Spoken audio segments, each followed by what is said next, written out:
Kesenjangan sosial membuat seseorang merasa miskin dan bertindak seperti orang miskin, bahkan ketika mereka tidak beneran miskin. Halo semuanya, nama saya Michael. Selamat datang di channel saya, Sikutu Buku. Kali ini saya akan bahas buku The Broken Ladder karya Kate Payne. Sebelum kita mulai, buat kalian yang mau support channel ini agar terus berkarya, caranya gampang banget. Kalian cukup klik subscribe dan nyalakan loncengnya. Dukungan kalian membantu banget supaya kita bisa rutin posting dan bersama-sama belajar di channel ini. Buku ini membahas kalau ketidakadilan bisa mempengaruhi cara kita berpikir, menjalani hidup, dan bahkan meninggal. Ada perbedaan besar antara menjadi miskin dan merasa miskin. Misalnya ketika kita melihat tetangga beli mobil baru, atau teman kita yang seumuran baru saja mendapat promosi jabatan atau jalan-jalan ke Eropa. Kejadian ini bisa saja memicu kita untuk mulai membandingkan diri kita dengan orang lain. Kita mungkin saja menjadi minder dan merasa miskin. Padahal kekayaan kamu tidak berubah sebelum dan sesudah mengetahui fakta tersebut. Di era sekarang, perasaan miskin ini lebih berasal dari di mana kamu berada, jika dibandingkan dengan lingkungan sekitar atau orang lain. Tidak peduli berapa penghasilan kamu sebulan atau berapa banyak harta yang kamu miliki. Orang yang naik motor akan membandingkan dirinya dengan orang yang naik mobil. Orang yang naik Avanza akan membandingkan dirinya dengan orang yang naik CR-V. Orang yang naik CR-V akan membandingkan dirinya dengan orang yang naik BMW dan begitu seterusnya. Saya merangkumnya menjadi 3 hal penting dari buku ini. Pertama, merasa miskin tidak sama dengan menjadi miskin. Penulis bercerita saat kelas 4 SD ada kasir baru di kantin sekolahnya. Ketika penulis sampai ke depan kasir, tiba-tiba saja penulis diminta untuk membayar makan siangnya. Sesuatu yang tidak pernah terjadi sebelumnya. Penulis selama ini taunya kalau makan siang dia gratis. Kejadian ini lalu membuat penulis sadar kalau di sekolahnya ada 2 tipe murid. Murid seperti dirinya yang mendapat makan siang gratis dan murid lain yang membayar makan siangnya. Penulis lalu mulai melihat dirinya dengan cara yang berbeda, yaitu mulai melihat dirinya sebagai murid yang miskin. Ini hal yang menarik. Di hari itu, penulis baru merasa kalau dirinya berbeda dan dirinya merupakan murid yang miskin. Persepsi penulis soal dirinya yang berubah membuat dirinya tiba-tiba merasa ada perbedaan yang besar antara murid yang mendapat makan siang gratis dan makan siang yang bayar. Kejadian inilah yang membuat dirinya merasa kalau dirinya itu miskin. Fenomena merasa miskin tidak sama dengan miskin dalam arti sesungguhnya. Kita bisa saja punya kehidupan yang cukup. Tapi ketika kita melihat orang di sekitar punya uang yang lebih banyak, tetangga kita beli mobil baru, teman kita yang seumuran bisa jalan-jalan ke Eropa dan sebagainya, mungkin saja hal ini membuat kita merasa miskin. Padahal kekayaan kita tidak berbeda sebelum dan sesudah mengetahui informasi tersebut. Namun ketika ada perbandingan, kita baru merasakan perbedaannya. Fenomena ini juga terjadi dalam kehidupan sehari-hari. Misalnya kamu naik pesawat dari depan. Biasanya, kamu akan melewati kelas bisnis dulu, baru kemudian lanjut ke kelas ekonomi. Sebuah studi menemukan ada dampak yang muncul ketika seseorang yang duduk di kelas ekonomi harus melewati kelas bisnis dulu, baru mencapai tempat duduknya di kelas ekonomi.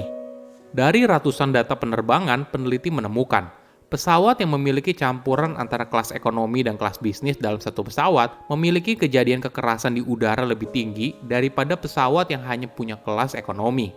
Fakta ini memberikan kesan ketika seseorang melihat langsung ketidakadilan, maka hal ini punya efek psikologis yang akhirnya dapat mendorong perilaku yang tidak diinginkan. Kedua, kebiasaan membandingkan diri sendiri dengan orang lain. Manusia punya kecenderungan untuk melakukan perbandingan ke atas. Hal ini tidak selamanya buruk. Mungkin saja ketika kita membandingkan hidup kita dengan orang lain yang lebih sukses, kita merasa sedih dan menderita. Tapi di sisi lain, kamu mungkin saja merasa terinspirasi dan termotivasi untuk bekerja lebih keras lagi. Contohnya gini, kamu mungkin pernah lihat di media sosial, ada orang yang bilang kalau umur 30 tahun belum punya 1 miliar itu kebangetan. Makanya jangan nongkrong di Starbucks mulu. Hal ini tentu saja mengundang berbagai komentar. Ada yang merasa pernyataan itu tidak peka karena mayoritas orang mungkin belum tentu bisa mencapai uang 1 miliar sepanjang hidupnya. Tapi di sisi lain, pernyataan ini juga menginspirasi seseorang untuk mencapai angka tersebut. Mereka jadi punya target besar yang harus dicapai. Ada informasi yang menarik. Kesenjangan sosial ternyata bisa mempengaruhi tubuh dan juga pikiran. Salah satu contohnya yaitu fokus kita mengarah ke jangka pendek. Hal ini membuat kita menjadi lebih impulsif dan berani mengambil risiko yang lebih besar karena berharap mendapatkan imbal hasil yang lebih besar. Ada korelasi yang tinggi antara kesenjangan sosial dan perilaku kekerasan di sebuah wilayah. Mungkin bagi negara miskin, tingkat kriminalitas cenderung tinggi karena faktor kemiskinan, sehingga masyarakat di sana sulit memenuhi kebutuhan dasarnya. Tapi bagi negara maju atau negara kaya, kesenjangan sosial menjadi prediksi kuat penyebab tingginya kriminalitas. Korelasi lain juga terlihat dalam hal polarisasi politik. Kesenjangan sosial tidak membuat seseorang menjadi lebih konservatif atau lebih liberal, tapi orang yang pada dasarnya sudah punya pandangan politik tertentu didorong ke kutub yang lebih ekstrim.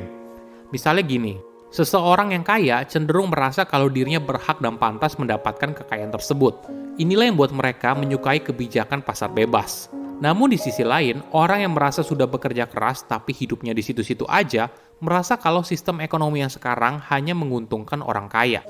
Orang dengan tipe itu cenderung mendorong kebijakan pajak yang lebih tinggi bagi orang kaya, dan pembagian kekayaan yang lebih adil.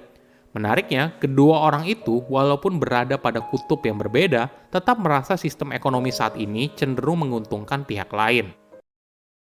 Ketiga, keadilan 100% tidak selamanya baik. Jika kamu melihat olahraga seperti sepak bola atau basket, kamu mungkin menyadari adanya kesenjangan sosial ekstrim yang didorong dari gaji pemain superstar yang sangat tinggi. Pertanyaannya, apakah dengan gaji sebesar itu, pemain itu akan bekerja lebih keras dan kinerjanya di lapangan lebih baik? Faktanya, olahraga bergu dengan tingkat kesenjangan sosial yang tinggi antar pemain biasanya memiliki performa yang buruk. Kenapa? Mungkin saja pemain superstar itu bermain baik, tapi kecemburuan dan kekesalan anggota tim yang lain karena mendapat gaji yang kecil berdampak pada performa tim secara keseluruhan. Namun bagi olahraga individual seperti golf atau mobil balap, ketika mereka dibayar lebih mahal, maka kinerja mereka cenderung lebih tinggi. Bagaimana jika semua pemain sepak bola dalam sebuah tim diberikan gaji yang sama? Apakah kinerja tim itu membaik? Belum tentu. Pemain superstar bisa saja jadi marah karena merasa dirinya berhak dibayar lebih mahal. Bahkan mungkin saja pemain superstar memutuskan untuk pergi. Tentu saja hal ini jadi masalah kan?